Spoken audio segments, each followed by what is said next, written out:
Hello and welcome back everybody to Frosty Kiss. So, today we'll stay in the apartment and we'll just drop down the firecrackers from the window. And then let's see what happens. I mean, from there, we'll probably get at least a Masha, Lena, Slavia route. Maybe even a Genia route, I don't know. Maybe it's really like Everlasting Summer and when we finished all the girls, we'll get a secret Yulia route, I don't know. We'll see about that.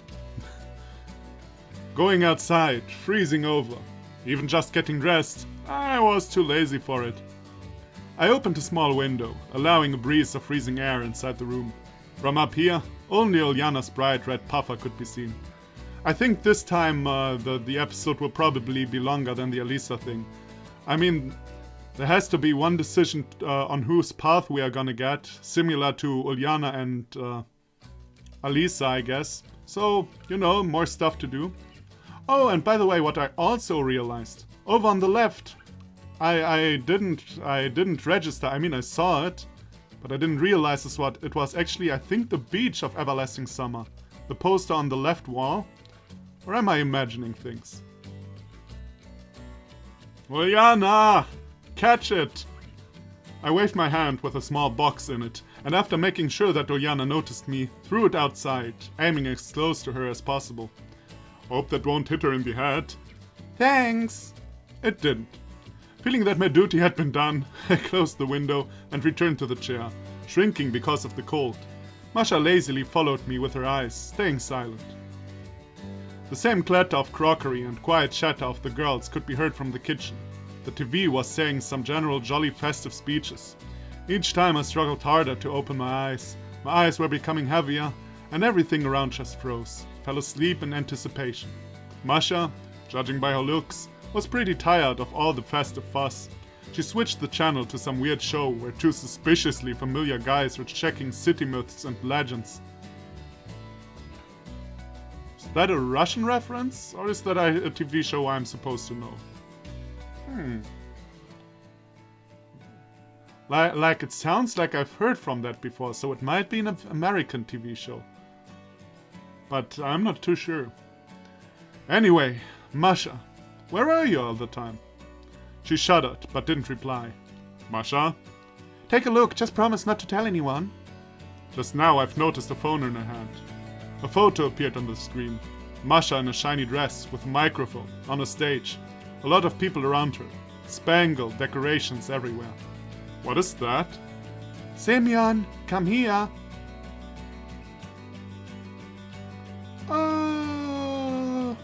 Yeah, I said I wanted to go for Slavia, but I really should play her last.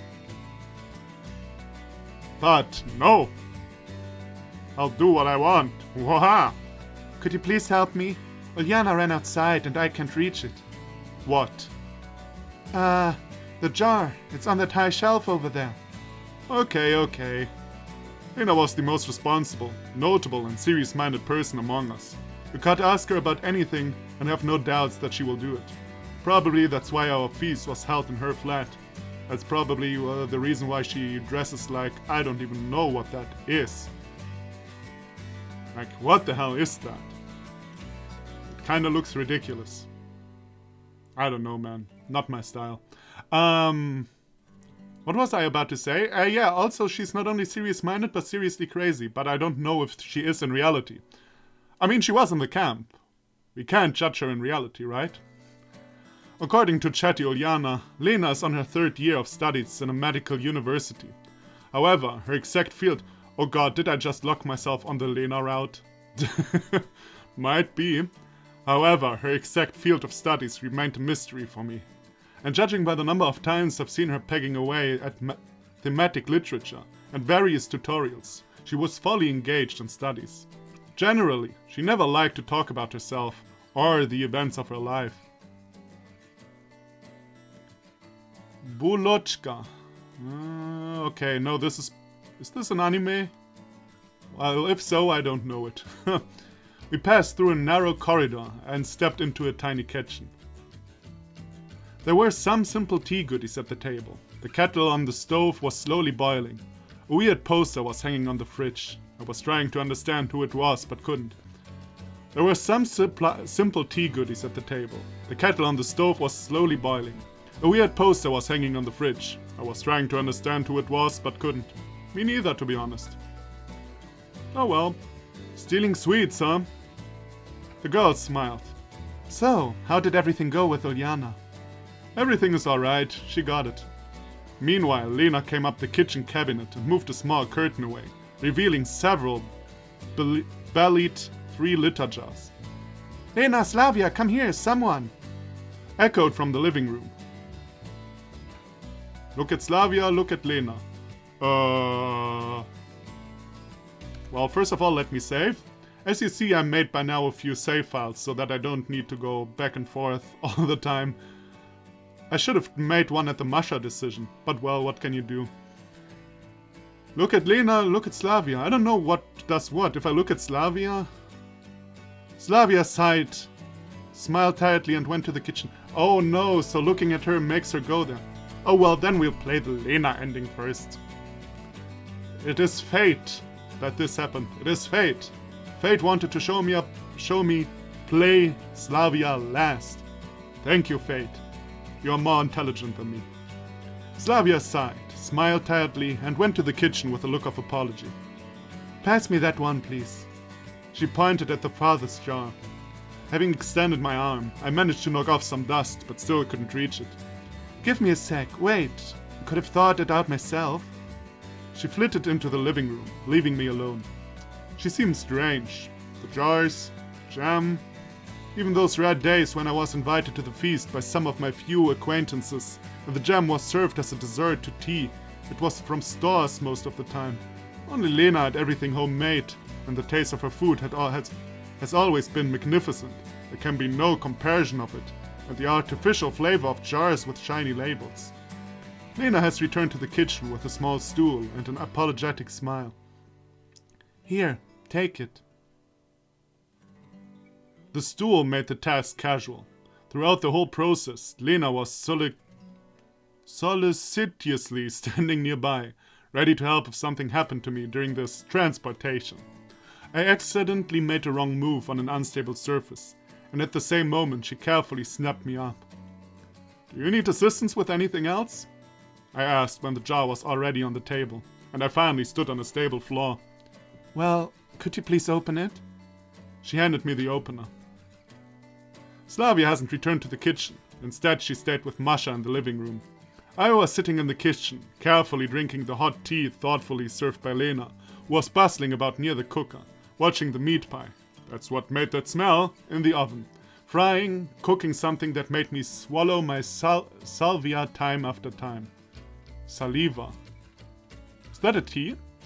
When I was told that Russians actually drink a lot of tea, I wasn't really aware of that.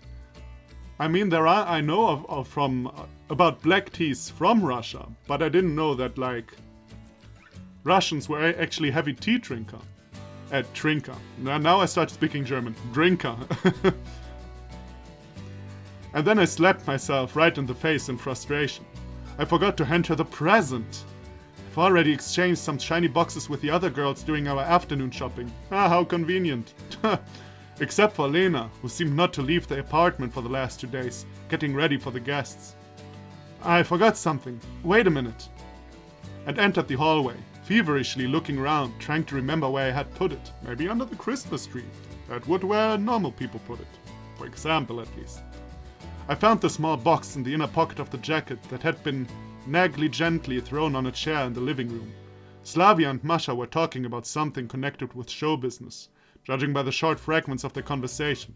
I couldn't care less about their conversation, and I decided to hurry back to the kitchen. Here, finally. Happy New Year. Lena turned around and saw a tiny parcel in my hands. Thank you. She took the box and, after trifling it for a bit, put it on the windowsill. Windowsill. Jesus. And that's all? You won't even open it? It even hurt me. To get the exactly planned present for her, I had to search half of the city, visit a lot of small shops and huge malls, and she just put it aside, without even opening. That reminds me.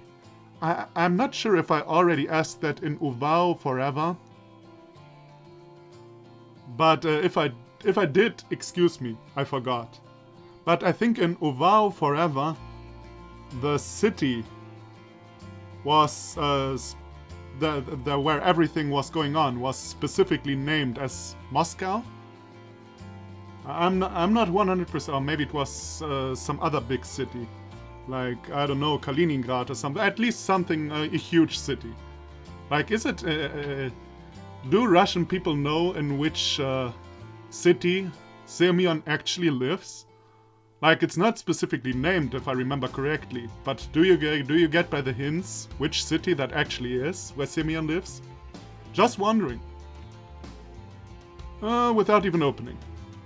Strange. It seemed that we got along with her well, even better than with other girls. This estrangement seems weird.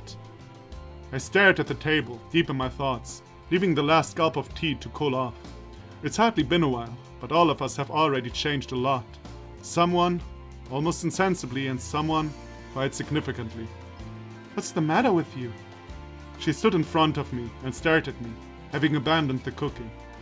It's nothing. Everything is alright. Maybe she's just waiting for New Year to come, to open it then. A weak reassurance, actually. Tell me, don't you miss it? I mean, everything that happened. Lena cast her eyes down. Maybe I do. Maybe I miss the knife in my hands. It seemed that she wanted... God damn it. I'm a mood killer. It seemed that she wanted to add something, even breathed some air, but remained silent.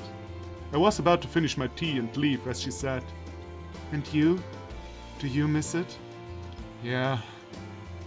I replied automatically, but truthfully, even though I didn't have enough time to think over her question. I do miss it sometimes. Don't misunderstand me, I'm not living in dreams. I like the reality much more, but sometimes I reminisce. Is that how you'd say that? It was so easy, so carefree there. It was much easier to make decisions and say things I wouldn't dare to say here. I realized that I had talked a bit too much, immediately shut up and looked at Lena, expecting to see a smile or a vacant look. But she was watching me closely, her eyes wide open. It seemed that she wanted to say something, but this time didn't have enough courage to. And I continued to stare at the old, shabby, and stretched tabletop. I wonder if she has anyone. Not just a friend, or an acquaintance, like me, but someone much closer. After those events, I couldn't become more than friends with any of the girls. Maybe we were hesitating because of our past. Maybe because of the other pioneers. But eventually I have returned to my lonely, although not so hopelessly dull life. Even managed to find a job, began to go out and talk to other people more often. Sure, it wasn't a heaven on earth, but I didn't blame my fate for that. I liked these, maybe not so fast-paced, but changes. And still, I had some emptiness in my soul, as if I lacked something important and bright in my life. But what it was, I couldn't even understand myself. Sometimes that makes you want to wake up earlier and, for example, get up and make a delicious breakfast while humming a simple tune. Or on the contrary, lie for a bit longer, thinking about something good. Reminisce, yeah. I'm headed a totally wrong direction. I shook my head, just as if trying to shake out these thoughts. After all, it's one of the most important holidays of the year today. Or is it? Somehow I remembered one of the latest graduate meetings. No, I wasn't bored at the moment. The girls weren't strangers to me. On the contrary, I was the reason of it. I was still trying to evade any kind of company, even a company of people who were so close to me. The floor quietly creaked under my foot when I got up and headed for the hallway. Oh yeah, the jacket is in the living room. Slavia diverted from her quiet talk with Masha and looked at me with surprise. Where are you going to? I'll go for a walk. Get some fresh air. Trying to escape her glance, I went back to the hallway and started pulling my shoes on. Hands couldn't deal with the fastener. With the fastener? What the hell is that? I was snorting and getting more and more angry. You can't even leave like a normal person. Having finally dealt with my shoes, I stood up. and locked eyes with Lena. She was silently watching me, with some unrenderable look in her eyes. A mix of fright, surprise, and something else. Something incomprehensible, but sad. Leaving already? She asked quietly. No, I'm just going for a short walk. I forced a fake smile, trying to hide the awkwardness of my current state, even though I realized that she could see through me. Only she can do it this way. Wait, I'm coming with you. What for? Going for a walk, too. Do you mind? Do I mind? On one hand, yes, I want to be alone for a while. But on the other, of course I don't. Dress yourself, I'll wait. During all the time we've known each other, I managed to realize one thing. It's really hard for me to say no to Lena. Any protest, every objection were crushed, should I just look into her kind, shining with some sort of magic green eyes, smile and say, of course. That was the time when I was truly in love. And what has changed since? You coming?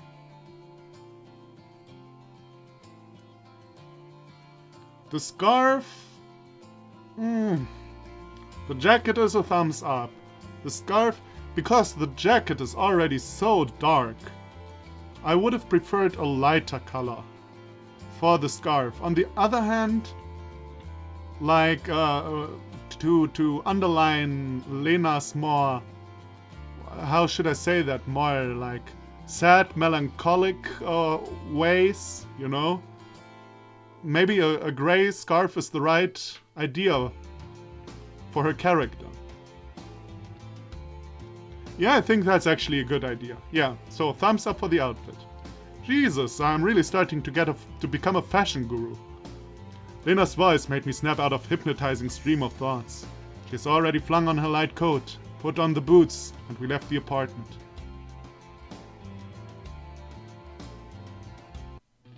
So what? She asked when we stepped outside. Nothing. I shrugged. What happened to Uljana, by the way? I'm just wondering. She was never mentioned. They should be out here. Alisa and her, that is. And what should have happened? I don't know. I just thought you might want to talk. In private. I came up to a snow-covered bench, threw the white stuff off and sat on the iced seat. Somewhere in the distance, a car has started its engine.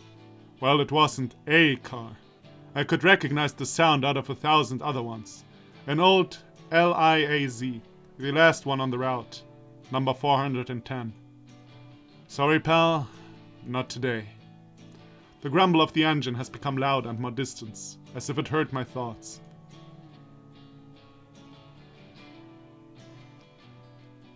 "410. LIAZ. Is that... I mean, I know the 410 bus, I'm not stupid, but LIAZ? Is that an abbreviation of a name I forgot? Probably. Of course I was curious, but I have nothing to do there anymore. Hey, one moment. I know in Everlasting Summer it was mentioned that he... No, wait. Not in the harem ending. Right, I completely forgot. In the harem ending, it's the only one that is, like, canon out of the world, I guess. Out of the Sovyonok world. Right, and in the girls' routes, he drove with bus 410 and nothing happened. But we don't know if this actually happens in real life. So maybe you shouldn't try it out. I don't know. Lena was standing beside the New Year tree, emptily looking in front of her. Suddenly, something hurt my chest. Something strange, but so familiar. Like during those old evenings that didn't actually exist. When I, tired and exhausted, not even able to turn on a TV and disconnected from this world for short 4 hours. And Lena sitting near me, caressing my hair and singing something softly, as if trying to cradle me. Kids. We could have become a family. Why are we still living apart and meet only on holidays? After all, parents are not here to look asan at us, yell, forbid anything. Why haven't we done anything yet? Once more I look at the girl. One more look at the girl, my bad. A breath. A heartbeat. It's time. Lena, My voice hoarsened at once, and dry throat weren't helping these kinds of confession in any way. but I managed to grab her attention. What? Don't you dare to stop now. I've wanted for a long time. My hands were brokenly fumbling in my pockets. Where the hell is it? And then it felt like I was splashed with a barrel of cold water. The small box in a shiny parcel was left at the kitchen. Oh right, yeah. Oh yeah, now that he mentions it. I'm sorry. I left it at yours. Gonna bring it back. Wait! My legs ushered me to the porch, and suddenly I heard a voice from behind. Simeon, wait! I turned around. Lena was standing, holding something tiny with a careful bow on top of it in her hands. Were you searching for this? Very thoughtful, lady. Very thoughtful. I applaud you, and I applaud you that you changed your ways from Sovianok. I allow you to kiss Simeon. I am a very gentleman. Yes. I slowly head back, picking the right words on the move. You know, it's kinda hard for me to say it all that way, straight off. My eyesight was stuck somewhere at the level of her feet. These sweet boots looked nice. Must be expensive ones. Wonder where she did get the money for them. Quite prevaricating. Today, on the kitchen, when I asked, well, about what happened. I remember. Well then, wouldn't you like to... come on. My brain acted as paralyzed, picking the opposite of what I needed to say. Millions, billions of phrases, and everything is so wrong. I would. She softly, kindly smiled to me. Then, well... Semyon, Lena, where are you? The speech has already started. Echoed from the direction of the house. We're coming, she shouted in response. So, what did you want? Here. I pointed at the box she was still holding in her hand. I quickly remembered that small store and the tidy sum on a price tag. Are we really... I swear to God, if he's proposing. I'm thinking this like for 5 minutes now, but... they're not even a couple. But maybe it's just a thing. It doesn't need to be a ring, I guess. Of course, the contents weren't intended for what's going to happen. Happened. Damn, even thoughts flounder. May I? Yeah, take it. The box was now in my palm.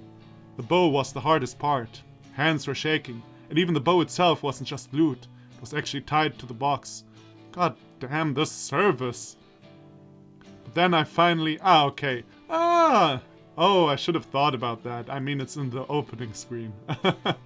I'm a genius. But then I finally opened it and pulled the small but elegant pendant on a chain. Take it. I figured you would like it. She twisted it in her hands and smiled. Thank you. A small emerald, strikingly green, just as her eyes, glistened beautifully under the light of the lamp spots. An awkward silence fell. I was perplexedly looking somewhere aside, not knowing what to say, and Lena, well, she's always silent.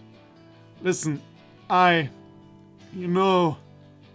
on, Simeon, come on! There's nothing hard in it. Just a couple of words. So, I thought... Lena kept silent, with a smile, was watching me hopelessly trying to control my speech.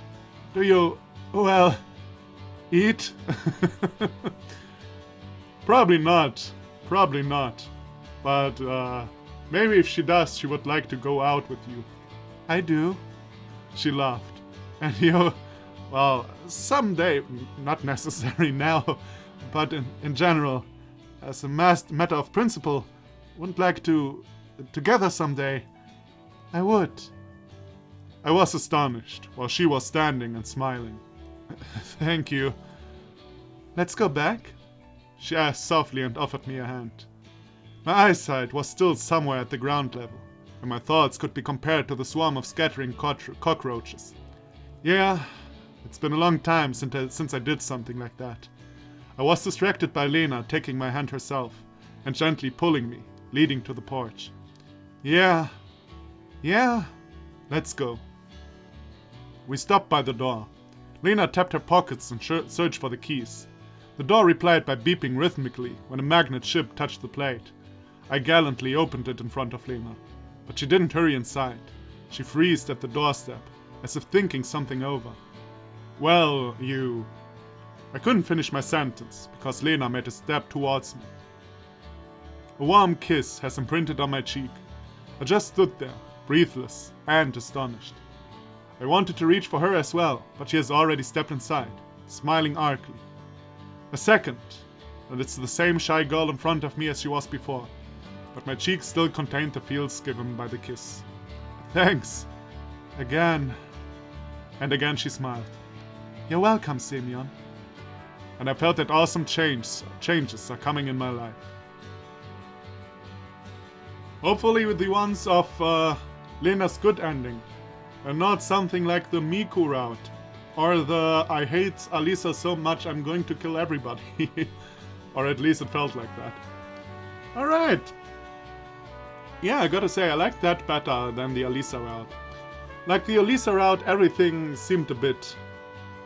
I mean, okay, first of all, this is a very short game. And it's meant to be a very short game. And, okay, I mean, the whole development of Semyon realizing that he does shit in this world was maybe a bit too fast in this here too. Similar to Alisa's route being overall a bit too fast. But, yeah, I like the idea. It fit the Lena character before it went mental. Before she went mental. And, yeah. I think this was enjoyable. So, good route. Still, Ulyana route. Like, the Ulyana route was, so far, gotta say, like, in the time the game has, like, let's say, from the decision you get you are locked onto a girl, it's like, what is it, 10, 15 minutes? Like, I think you couldn't have done something better than the Ulyana thing. Like, I think that was pretty much perfect. So I wonder if, like, maybe the Masha or the Slavia one will be better. We shall see. So thank you everybody for watching. Come back tomorrow, and I'll see you then. Bye bye.